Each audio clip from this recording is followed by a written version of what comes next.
The world is poised on the brink of war. Israel was invaded by Hamas terrorists. Thousands were killed. And now Israel is invading Hamas and Gaza and Palestine. And the surrounding nations are poised to fight. They're fighting with each other. They're looking at Jerusalem. They're looking at Israel. Everything is in chaos and uproar. And I want to discuss today what I see in the scriptures and in history of what is behind all of this chaos, confusion, and hatred. We're going back 6,000 years to the time of Eve and Adam in the garden. Doomsday Woman number 1. So when the woman saw that the tree was good for food, and that it was a delight to the eyes, and the tree was to be desired, and to make one wise, she took of it and ate, and she also gave some to her husband who was with her, and she ate. She wanted wisdom and power more than she feared God. And then she seduced Adam to follow in her footsteps. I submit to you that behind what is happening in the world today in the 21st century, this chaos in the Middle East and everywhere, can be directly tied to the decisions and behaviors of 4 women of Doomsday. And we are talking about Doomsday Woman number 1, Hava. Her Hebrew name is Hava, but we call her Eve. When Eve was evicted along with her husband Adam from the Garden of Eden, God proclaimed over her, "Woman, you will desire to rule over the man, but you will submit to him." That was a proclamation and a commandment from the Creator to the woman. But because of what happened, she seduced her husband, and instead of standing in the gap for her, instead of exercising the spiritual authority that God gave the man over her, he could have saved her. I believe had he gone to God with the covering that he had for his wife and pleaded for mercy and asked forgiveness, I believe God's heart would have turned to them. And she would have learned an important lesson, that she can trust her husband, she can submit to him, and she can trust God also. But that's not what happened. Adam succumbed to her seductions, and they both sinned and were cast out of Eden. The doomsday pattern has now been set in motion: a dominant woman and a weak man. Doomsday Woman number 2 was Sarah. In Genesis 15, it is written, God led Abraham outside and said, "Look at the heavens. Number the stars if you can." But then he said to him, "So shall your offspring be, Abraham." And Abraham believed God, and it was accounted to him for righteousness. Let me say that again. Abraham believed God, and it was accounted to him for righteousness. But then time passed.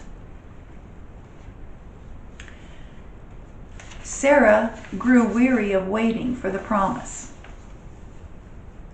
And she said to her husband Abraham, "Behold, the Lord has restrained me from bearing children. So I pray thee, go into my handmaiden, that it may be I will attain children by her." And so Sarah said to her husband Abraham, "Behold now, the Lord has restrained me from bearing, and I pray thee, go into my handmaiden Hagar, that I may obtain children by her." And Abraham hearkened to the voice of Sarah. What? He hearkened to the voice of Sarah? Wait a minute. We just read that Abraham believed God, and it was accounted to him for righteousness. But now, oh no, he hearkens to the voice of the woman. A dominant woman and a weak man. Hagar did bear Abraham his firstborn son. It was not the son of the promise, not the son of the covenant, but the son was a Hebrew, like Abraham. Genesis 17 says this: Ishmael, Abraham's firstborn son, was 13 years old. He was at the age of bar mitzvah. Bar mitzvah is Hebrew for the son of the covenant. God had just made covenant with Abraham, and the sign of the Abrahamic covenant is the circumcision.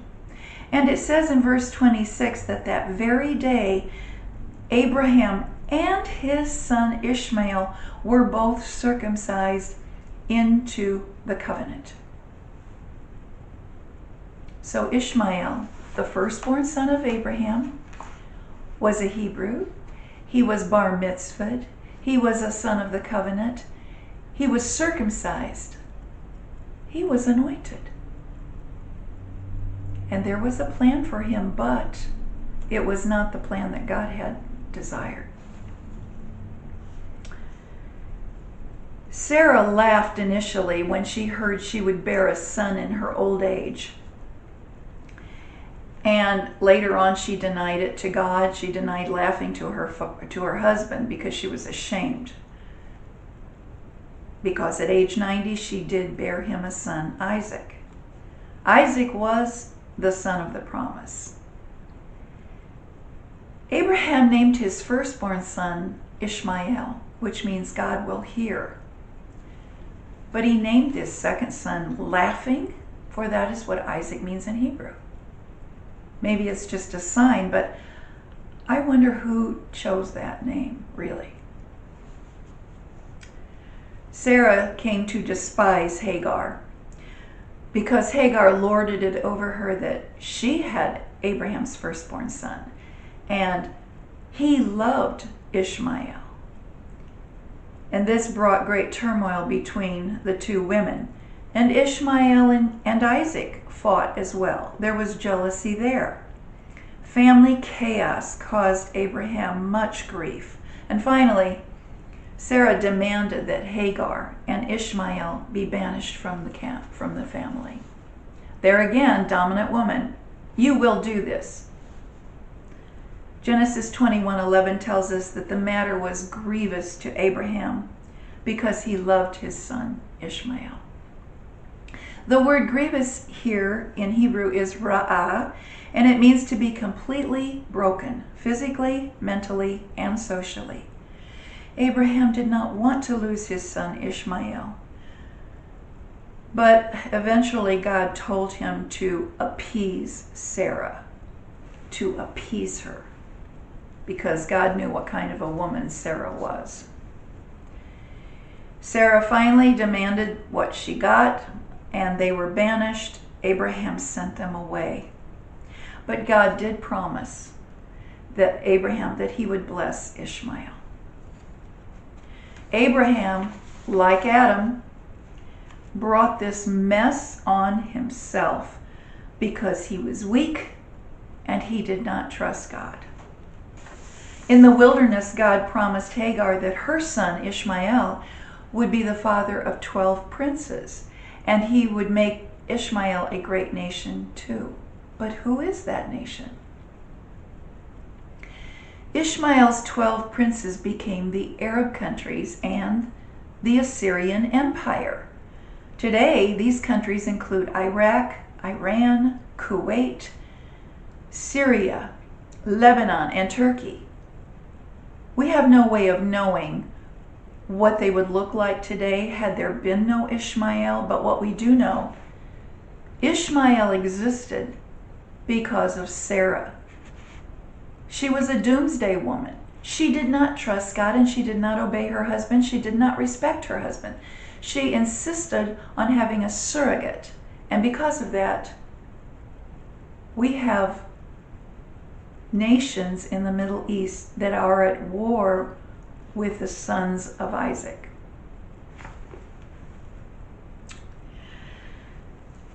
Doomsday woman number 3, Rebecca. Isaac married Rebekah, and she gave birth to twin sons, Jacob and Esau. Esau was the firstborn, and Esau had the birthright. Isaac named his son Esau because it means in Hebrew, the hairy one. This wasn't because his body was covered with excess hair. No, it was in reference to the birthright. My next video is going to be the story of the birthright and where it came from and why did Esau have hairy skin. Because it goes back to Adam in the garden. Just before God evicted Adam and Eve, he made for them skins for clothing, animal skins. They were hairy. And these skins traveled down through generations from one empire to another. They were coveted, they were stolen, that wars were fought over them. They ended up as becoming a birthright to Esau. But I'm going to tell you the story of how these skins traveled and what kind of changes were made in the earth because of them. Where am I getting this information? Well, I will tell you. If you are privy enough to have the book of Jasher, these are the annals of the Hebrews throughout their history, mostly Genesis though. And what I say is the book of Jasher is what's written between the lines of Genesis. Now Jasher is mentioned in the book of Joshua and Amos, but it's not included in the canon of the Bible. Why is that? I submit to you that it once was, just like Enoch once was, and Jubilees. But beware of the bias of the translators. These books were removed. But we still have enough historical evidence to kind of track what's going on here. So as I say, I believe the birthright that Esau had was actually the skins that God made for Adam. Esau wore the skins as he was growing up, and in a moment of foolishness and weakness, he traded the precious, priceless skins for food. He'd been out hunting all day, which was what he did. He brought food home for the family, and he was tired. He was hungry. And at that moment, the food that Jacob had prepared was just too much temptation. So he agreed, I'll trade you the skins for the food, not really realizing what this might entail. I submit to you that Jacob was never intended in God's plan to be the leader of the covenant. God professed that the younger child would rule over the other when they were in the womb, not as a part of his decree of a plan, but just to tell Rebekah, these children are going to fight with each other, and eventually the younger will rule over the older. I'm telling you this now. And I'm also saying this is not the first time I've been disappointed. Ishmael and Isaac. Genesis 27 is the story of how Jacob came to receive the fullness of the birthright. He may have traded for the skins, but he didn't have the fullness because he didn't have the blessing. So I'm going to read excerpts of chapter 27 in Genesis. And it came to pass that when Isaac was old and his eyes were dim, so that he could not see, he called Esau, his oldest son, and said to him, My son, behold, I am here, father, says Esau. And he said, Behold, now I am old, and my death is at hand. So therefore, take your weapons, go get into the field, get venison, and make me savory meat as I love, and bring it to me that I may eat it, and then my soul may bless thee before I die. Rebekah was standing by, whether she was eavesdropping or it was accidental. She heard this conversation between Isaac and Esau. But Rebekah, her favorite son was Jacob. So when Esau left to go to the field to get the venison, Rebekah spoke to Jacob, saying, Behold, I heard your father speaking to your brother, saying that he will eat the meat, and then he will bless him before he dies. Now therefore, my son, obey my voice according to that which I command thee. Here is the wife of Isaac, Rebekah, saying to her youngest son, who did not have the right to the firstborn, do what I command you to do. Follow my voice. You talk about a dominant woman interfering with the plans of God? So Jacob went and got 2 kid goats. He prepared them, and the skins were used to fool Isaac. The skins from the kid goats now were being used as in place of the skins for the birthright that God gave to Adam. Jacob said to his mother, behold, Esau my brother is a hairy man and I'm smooth. And that's when she came up with the plan to put the kid goat skins on him. And he said, but mother, I will be seen as a deceiver, and I'll bring a curse upon me, not a blessing. And Rebekah said to him, let the curse be upon me.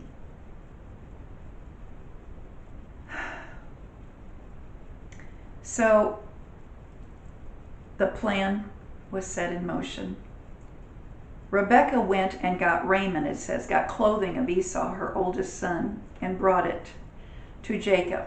He had the hairy skins, he had Esau's clothing on, then he put the skins, the hairy skins of the kid goats that he had just killed.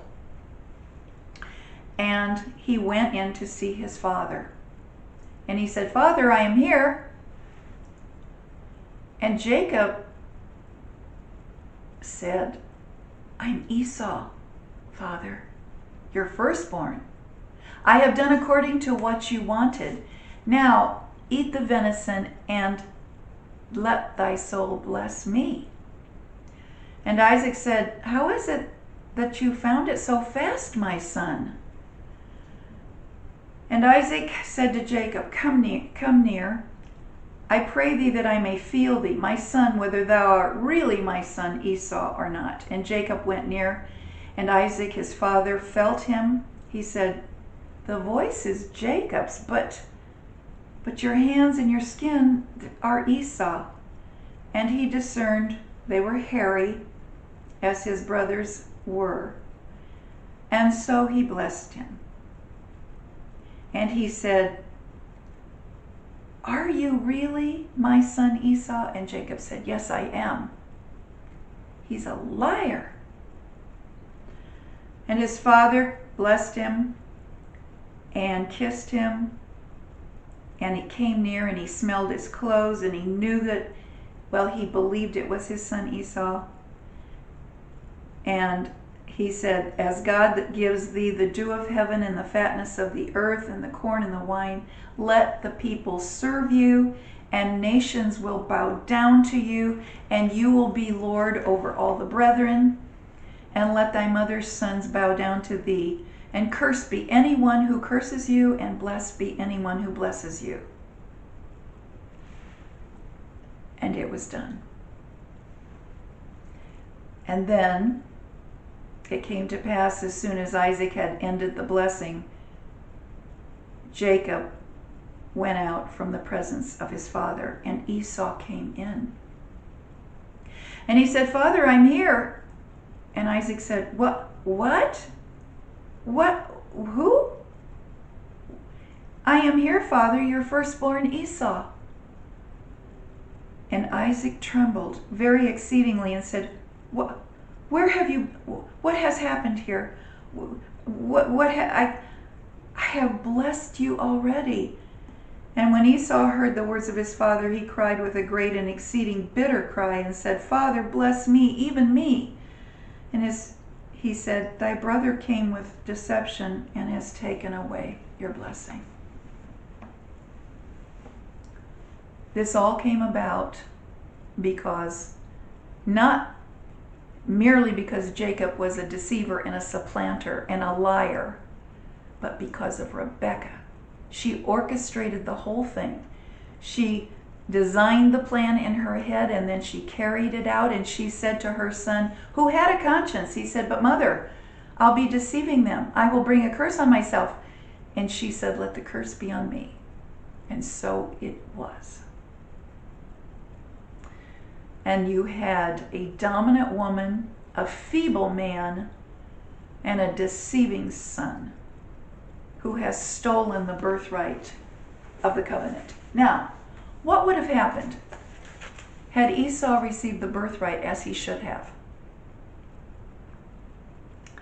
I don't know, I'm speculating, but I do know this. When Esau learned of his fate, he left bitter, sad, broken.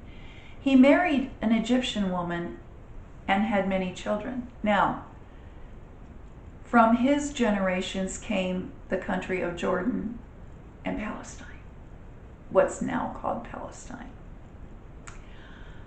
What would have happened had he received the birthright and became the prince of with God, the Israel, and his name had been changed to Israel instead of Jacob's, and he had had the 12 tribes?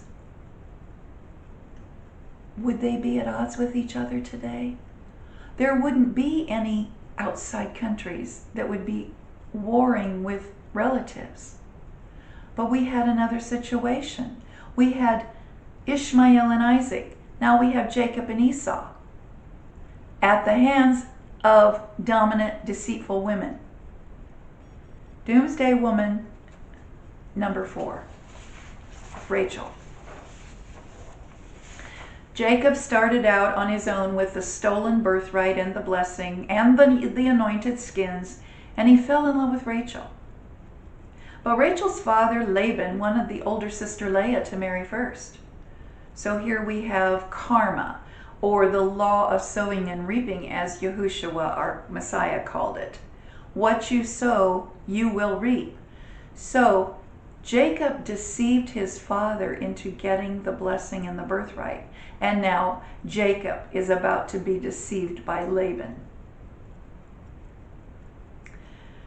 The scripture doesn't tell us God's desire for Jacob to marry, but I believe in the end that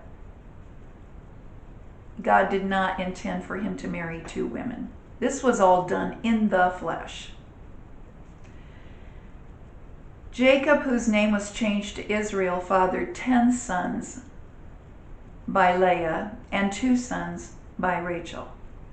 But the tribe of Judah, through whom the Messiah came, was the son of Leah. And the Levites, who were the priests and the high priest who did the sacrifices and the day of Yom Kippur and everything, came from Leah. So who were Rachel's children? Well, Jacob loved Rachel more, and he loved her sons more, Joseph and Benjamin. Now, Rachel brought a curse on the camp. She brought idols into her tent. She cared nothing for God or worshiping the God of Abraham, Isaac, and Jacob. She cared only for what she wanted herself. She loved her children. I don't even think she loved Jacob all that much. But she was a dominant woman. And Jacob loved Joseph. Of all of 12 of his children, he loved Joseph the best. And it showed. And his brothers were jealous. And so eventually, after Jacob gave Joseph the coat of many colors and other presents that they didn't get, they kidnapped him and sold him into slavery. And we know the rest of that story. However, if Jacob had not married Rachel, but had had his last 2 sons, Joseph and Benjamin, with Leah, they would have been a cohesive family. There probably wouldn't have been jealousy because Joseph would have still been the son of Leah. It was because Joseph was the firstborn of Rachel that Jacob loved him more. But what if the deception with Laban hadn't happened? Or if Jacob had honored his wife Leah and been satisfied? Well, one thing wouldn't have happened. Rachel's son would not have been sold into slavery and sent to Egypt. Yes, we know the story that he got favor with the Pharaoh, and he helped save the people during a famine. But Joseph also married an Egyptian woman and not one of the tribe.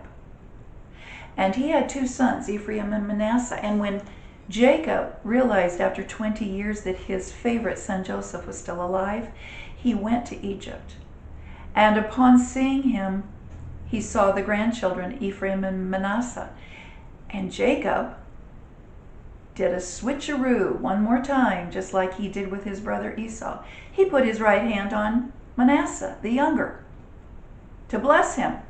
And Joseph tried to intervene and say, no, Father, put your hand over here on Ephraim. He's my firstborn. No, I'm going to bless Manasseh. Why he did that, I don't know, but this is what happened. The tribe of Ephraim died out. It wasn't blessed. For 3,500 years, right to today, there is still competition, tension, jealousy, even hatred between the sons of Ishmael and Isaac, between the sons of Jacob and Esau, between the sons of Leah and Rachel. And it can all be traced back to the original sin when a woman set humanity on a collision course with Doomsday and was followed by 3 more women who have now set us on the brink of destruction.